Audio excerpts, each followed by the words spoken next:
Amigos, ¿cómo están? Un saludo para todos, bienvenidos a La Huella Guitar. Parece mentira, pero hasta las bandas que hoy nos parecen intocables, de nombre mítico y con una discografía que sin duda pasará a ser de las mejores de la historia del rock, tuvieron sus momentos malos. En el caso de la banda que hoy nos ocupa, AC/DC, podríamos decir que fue toda una década, la de los 80. Lo cierto es que nadie podía prever que después de ese exitosísimo disco Back in Black de 1980, recordemos, 25 veces álbum de platino, pues el resto de sus discos de la década, la afluencia de público a los conciertos iba a ir cayendo en picado. Discos como por ejemplo Fly on the Wall, Flick of the Switch o Blow Up Your Video estaban entre lo peor que AC/DC había editado nunca. En este vídeo vamos a repasar cómo fue esa especie de travesía por el desierto, al menos discográfica, de AC/DC por los años 80.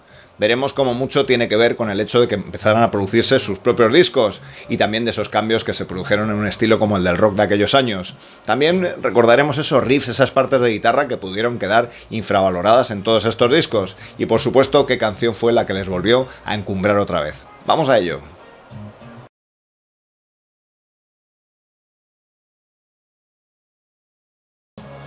Como a cualquier otra banda de rock que vendiera los millones y millones de ejemplares que AC/DC vendió con Back in Black, pues solo te queda un camino a seguir, es decir, hacia abajo. Lo cierto es que su siguiente disco, For Those About to Rock, valga la redundancia simbólica, fue todo un cañonazo. El disco llegó a número 1 en Estados Unidos y las ventas fueron bastante buenas. Lo que pasa es que, claro, comparado con lo que había vendido Back in Black, pues empezó un poco el rumbo hacia abajo. El disco siempre será recordado, aparte de, por supuesto, por su simbólica portada, por canciones como el propio For Those About to Rock o Let's Get It Up, pero en él encontramos canciones que podríamos decir han quedado alejadas ya en el tiempo y bastante infravaloradas, con grandes riffs para aprender la guitarra.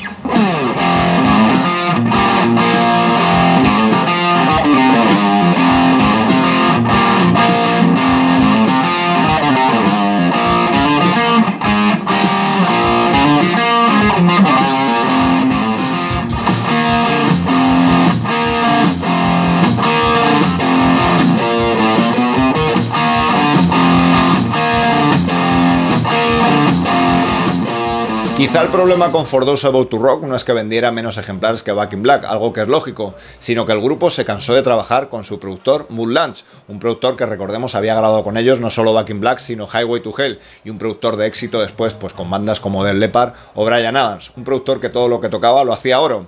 La razón, pues que se cansaron de su manera meticulosa de trabajar, es decir, dicen que se tiraba para grabar un solo bombo, podía estar 2 semanas buscando el sonido, algo que hizo que el grupo al final, cuando acabó el disco, pues no solo decidieran no trabajar más con él, sino que ya no sabían si el disco era bueno o malo de tantas veces que habían dado vueltas a las mismas canciones. Lo cual nos lleva a su siguiente disco, Flick of the Switch, de 1983. Cuando yo empecé a escuchar música rock, un amigo del colegio, al dejármelo, me dijo eso de creo que es el peor disco que han grabado. Y no se equivocaba, era difícil compararlo con los discos con Bon Scott y por supuesto mucho menos con el Back in Black. Así que hasta entonces parece ser que el disco no convencía a nadie, como así lo dijeron las ventas y la menor afluencia de público en los conciertos. Lo cierto es que he de decir que yo es un disco que he disfrutado un montón. Temas como por ejemplo Guns for Hire, el que da título al álbum, o This House is on Fire son muy disfrutables. Aunque sí que es cierto que hay algo que se empieza a dar en aquellos discos, en aquella época, en los discos de AC/DC, que es esa segunda cara del álbum con temas que quizá ya no dicen tanto, algo que no había pasado desde luego en la etapa por ejemplo de Bon Scott y mucho menos en el Black Album. Sin embargo, recordamos algunos riffs de guitarra que merece la pena escuchar.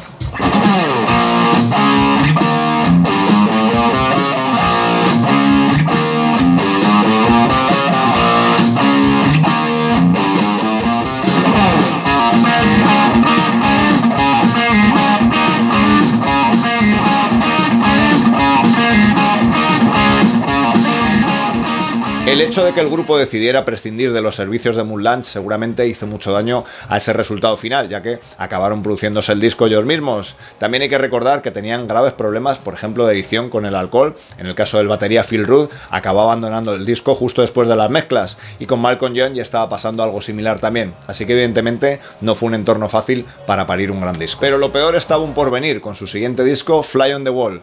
Empezando por la producción, una producción difícil de digerir, ¿no? Y es esa especie de reverb que apenas te hace poder entender la voz, y un sonido, como digo, que hace que merme ese resultado final. Las canciones tampoco es que sean las mejores que había hecho ACDC, a pesar, por supuesto, de algunas excepciones que ahora recordaremos. Y hay que recordar que la entrada de Simon Reid pues cambió también ese sonido del grupo, ¿no? Con un batería que había sido fundamental en su estilo, como era Phil Rudd. Aún así sigue siendo un disco de ACDC, lo cual quiere decir que vamos a encontrar grandes momentos de guitarra, como esa intro de Angus Young en Sing the Pink, o el riff en el estribillo de un tema como Stand Up.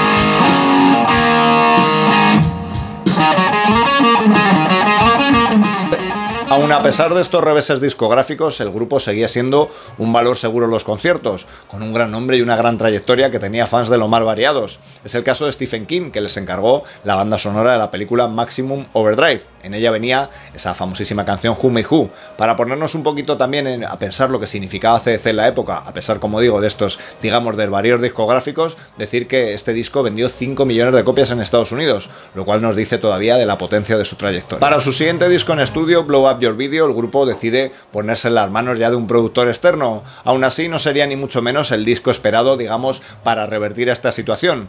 Podríamos decir que empezaba muy bien con temazos como Heat Seeker o That's the Way I Wanna Rock and Roll, pero después seguiría pues la misma dinámica que estos discos anteriores, ¿no? Que es el hecho de que muchos de sus temas pues quizá no están a la altura, y hace que la escucha total del disco pues se haga a veces bastante pesado.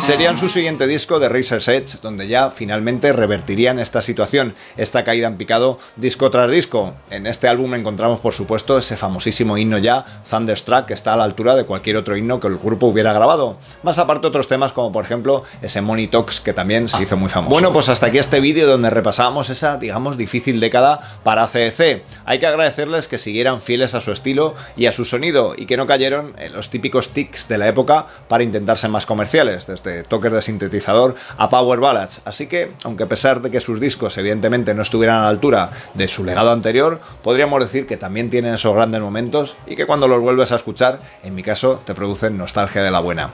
Nos vemos en el siguiente vídeo. Gracias.